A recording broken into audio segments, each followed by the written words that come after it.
But let's move on to our final team here, the Seattle Seahawks.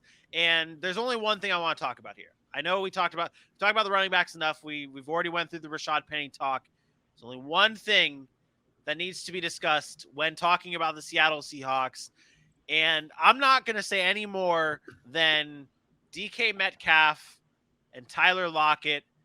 Dylan, what is your view, your standpoint, your stance on DK and Tyler Lockett this upcoming season for fantasy?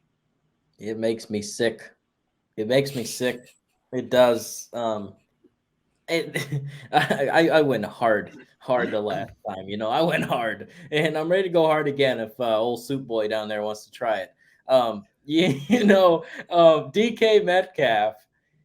I mean, he's a physical specimen. The guy's he's literally everything you want in a wide receiver. Then you got the speed there to Tyler Lockett. They don't. It doesn't work.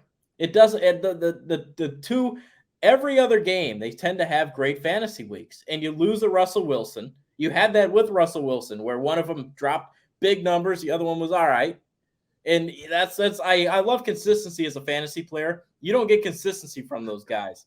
You're not getting that 18 a week. You're not getting those big time numbers that the wide receivers that you're getting in the second and third could be giving you. That's what I feel like is kind of screwing the pooch here with DK Metcalf and Tyler Lockett. I don't trust either of them. Not because their talent. Their talent is insane. From a fantasy perspective, they lose Russell Wilson. They get Drew Lock, Geno Smith, God forbid. I don't like them. If this was, and Aaron, you're going to obviously go next to rebuttal here. But if this was that Around the Horn show, I would give you only 1 point for what you just said because you said screwed the pooch. And that's the only thing. That's the only point you get from that. Aaron, go ahead. Look, I came back and I clapped back when Dylan wasn't there. He just never shows up when he needs to show up. But the biggest clap back to that argument is you talk about the inconsistencies and you're just wrong. You can bring that up with Tyler Lockett all day and we can have that conversation and I would agree with you. But DK Metcalf, you mentioned, he always ends up with these single digit games, 4 points, 3 points, 2 points. And then in that same art, you said, do I got to pull the tape? Because you compared it. You said you'd rather have Hunter Renfrow. And then so I was like, you know what? I went back and I said, let's talk about these because you said he was more consistent. So let's go back and let's look. Last year, DK Metcalf had 4 games in single digits. 4. You know how many Hunter Renfrow had? 6. 4. The difference is the games when he didn't have single digits, Hunter Renfrow got you 10, 11, 13, 9 or 12. DK Metcalf got you 30, 26, 18, 22. That you are so false when you talk about a narrative of that he's inconsistent. Go compare him, and we did this on the show. Compare him to the top receivers in the NFL and their single-digit games. Where does DK stack up? He's right there. They all have 3 or 4 or 5 games where they're in single digits. You do not get – we're not saying DK Metcalf is the number 1 overall receiver. He's being drafted in the late 3rd round. That's exactly where he should be drafted. He's your wide receiver too. What is wrong with that? So for you to say stay away, I just think it's false.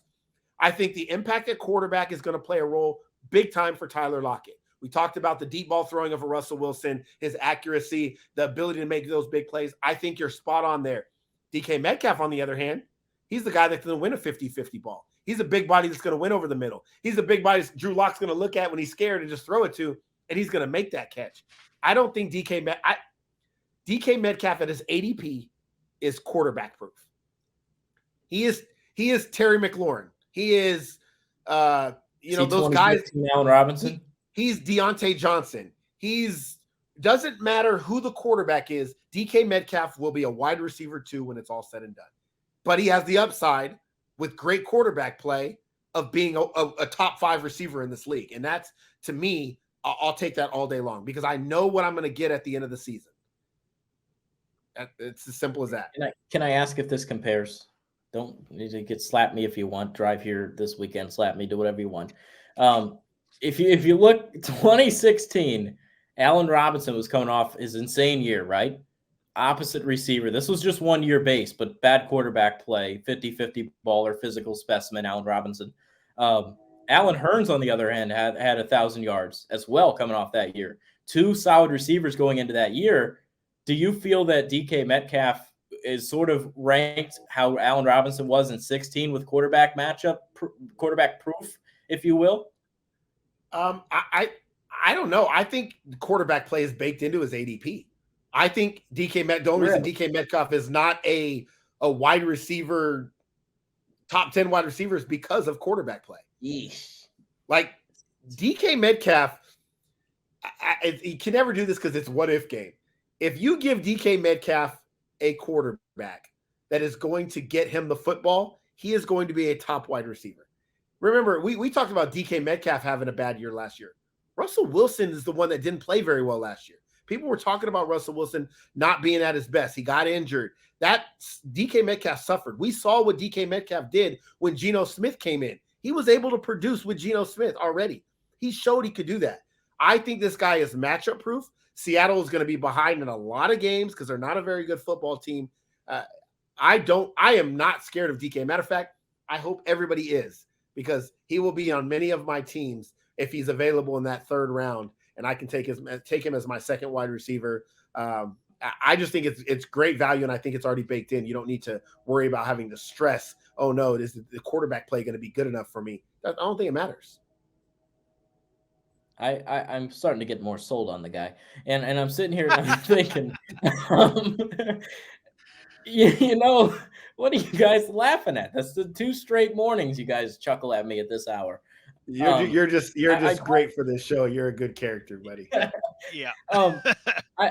You're just really getting my mind in shambles right now.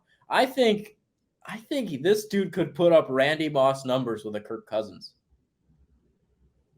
Jesus Christ. I'll say this to take it away from that like crazy comments. Is it crazy to say? Is it crazy to say that DK Metcalf catches 80 balls and has close to 1,000 yards this year? Is it crazy? Sounds Close like to? his norm. Yeah, that sounds like bad. Sounds like his norm. That's a bad year, right? His last year was a bad year. He had 75 catches, 967 yards. He got the 12 touchdowns, which is big. He's going to be a touchdown threat. And he finished as the wide receiver 14. Are they going to get across the 50? Geno? In a bad season, a terrible season at that, he finished as wide receiver 14. I'll easily DK Metcalf is a high-end wide receiver too. That scares me. You brought up those numbers and it scares me. It does, because the touchdowns, I think that regresses to half. Okay, I'll give you I'll give you that. Say he doesn't score as many touchdowns. Maybe he only gets, I don't know, about half. Maybe he gets 7 or 8 touchdowns. With Geno. 967 yards and an offense that's playing from behind. You don't think that's possible? To go over 1,000? He only had 75 catches. Who's to say that behind? They're terrible. The world? Their team is terrible. Okay, let me end this. Let me end this on this note. There was a report that came out yesterday from Josina Anderson that the Seattle Seahawks are back in on Baker Mayfield. It seems like everybody's getting back in on Baker Mayfield. DK Metcalf, wide receiver 1 with Baker Mayfield? I'd say so. Borderline wide receiver 1. No. Yes. Yeah. Yes. Yeah, he hasn't. Borderline wide receiver 1. He Hasn't didn't know how to do it with Odell. Didn't know how to do it with Jarvis. First of all, that's a surface statement. There's so much more to that. First of all, DK Metcalf right now in his career is far better than Odell, far better than Jarvis Landry or any of them. Odell was coming off knee injuries and he was older. Like, he was still electric, but he wasn't DK Metcalf electric. That's a different type of specimen right there. This may be some lazy analysis here, or however you want to describe it. Baker Mayfield and some of his throws that I've seen him make, I think DK Metcalf could go up and get those throws that Baker Mayfield makes. Sometimes an inaccurate passer with the deep ball. He throws a great deep ball. He's strong arm, but with his inaccuracy, I think DK Metcalf could be a perfect type of wide receiver for that, to be able to make Baker Mayfield look much better than he really is. Not to say he's a bad quarterback. Do not get on me for that. But I think I agree. Baker Mayfield in Seattle, DK Metcalf is a borderline fringe wide receiver 1, high end wide receiver 2. I'm going to just say it because I truly believe this. DK Metcalf will finish in the top 10 in wide receivers this year. Without Baker? I don't care who the quarterback is. Top 10. I truly believe that. Like, to me, it's about circumstance.